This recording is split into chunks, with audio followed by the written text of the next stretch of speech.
I'm Dr. Mary Ann. And I'm Dr. Adam. And we are Counselors in Quarantine. And we are sponsored by our boss, Dr. Lacey Carpillo, Vice President for Student Affairs. As psychologists in the Counseling Center here at EOU, we thought it would be fun to share with you some nuggets of wisdom that we share with the students we work with. Yeah, and so this week we wanted to talk to you about anxiety, because it's something that lots of people are familiar with, especially now.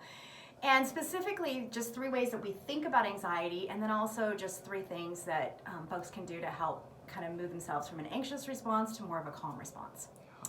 So the first thing about anxiety that I think is important to understand is that it's a physiological response. It's not really an emotion, but it's a response that our central nervous system just gives off whenever we perceive a threat or we actually see an actual threat. So it's that fight, flight, freeze or fold kind of response that we have to a perceived or actual threat. Yeah, absolutely. And I, when working with people, actually talk about anxiety as something that can be very helpful for us. Research shows that there's actually a bell curve of anxiety. If any of you have ever had a presentation or something that you've had to give, like a little bit of anxiety can actually be very helpful. Right. Also in those situations where you're in a really dangerous situation, your heart's racing, your adrenaline's going, you're stronger than you usually are, anxiety can be helpful in those situations as well. Right. Well, and I think our coaches, really work with our student athletes to try to get them to perform in that, optimal level of anxiety to where you've got all the endorphins, everything in your body's helping you, but not getting in the way of your actual performance. And so that's the ideal. That's what we shoot for. So another thing that we like to talk to our students about whenever they struggle with anxiety is that idea that our response is generated by what we tell ourselves. So if we get highly anxious about something, then it's because we're telling ourselves something about what's happening around us or going on inside of us, and it's a thought that produces our physiological response and our emotional response to that. Yeah, absolutely. I mean, using your athlete example, having some anxiety is great. I mean, it's an anxiety, the big game, the championship, it's an anxiety-provoking situation, and that's actually really healthy. It's when we start telling ourselves different things about the situation that we're in that it starts to become overwhelming, we freeze, we can't just perform in the ways that we usually do.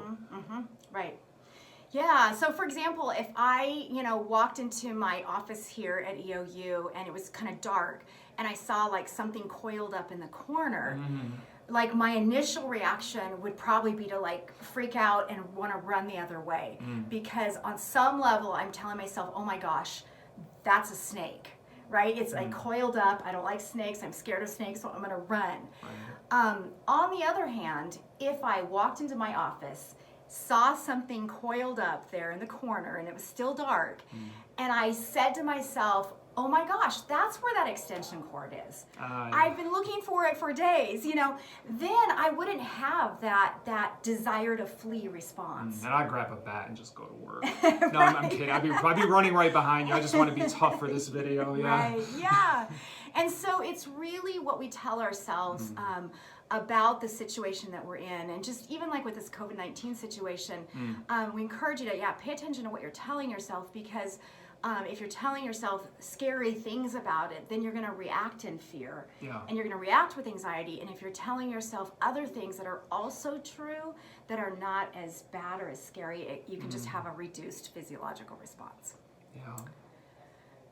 So the third thing that we like you to know about anxiety is that it usually involves some form of like projecting ourselves into the future, and it's what we call future tripping.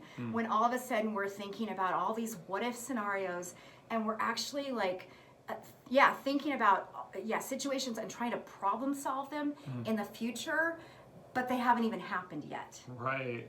And so to use your COVID example, when I'm thinking about, oh my gosh, I'm going to lose my job and I'm going to get this virus and I'm already acting as if it's happened and I'm sort of freaking out, then I'm looking up job applications and it's solving a problem I don't even have yet, rather than washing my hands and just, kind of trying to keep some distance from people at Walmart. Right.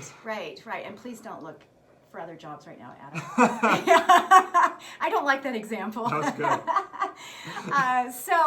So in order to manage your anxiety, then it's important to bring yourself back into the present And AA actually, the 12-step program of Alcoholics Anonymous, they define sanity as having your head and your body in the same space at the same time, with that idea that, if you're not present with yourself, then you're either in the past, which isn't helpful, and that leads to a lot of depression and stuff, or you're jumping into the future, which leads to anxiety, and that's not helpful either. So get back into the present. Yeah. And that could just lead us right into what to do, Dr. Marianne. Right. So the first thing is we encourage you to take responsibility for your anxious responses. So the idea is if you have anxiety, you struggle with anxiety, just own it as yours. And remember that it's not a situation that causes your anxiety, or it's not a situation that makes you anxious, or it's not a person, but it's your response to that situation or that person. And if you take ownership of it and you figure out, what's going on for you, then you can actually start to problem solve it. Right, because if that extension cord was making you anxious, everybody who walked by that extension cord would be feeling that same response, whereas some people are telling themselves something different. Right.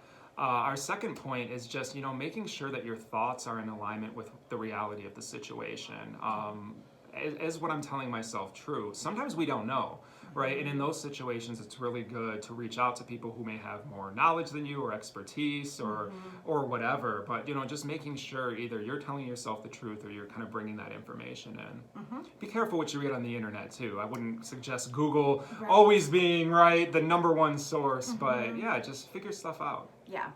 And the third thing is, again, just watching the language that you use, and it goes back to that idea of really taking ownership. So, yeah, avoid that language of something makes me anxious, or somebody makes me anxious, because that will actually increase your anxiety, because you don't have any power over what other people in situations are doing. And so, yeah, you will have an anxious response when you encounter that powerlessness inside yourself. Yeah, you actually give your power away and become a victim in that place. Right. Because if it's something outside of me, I'm no longer, Don't have control. I don't have any control over it.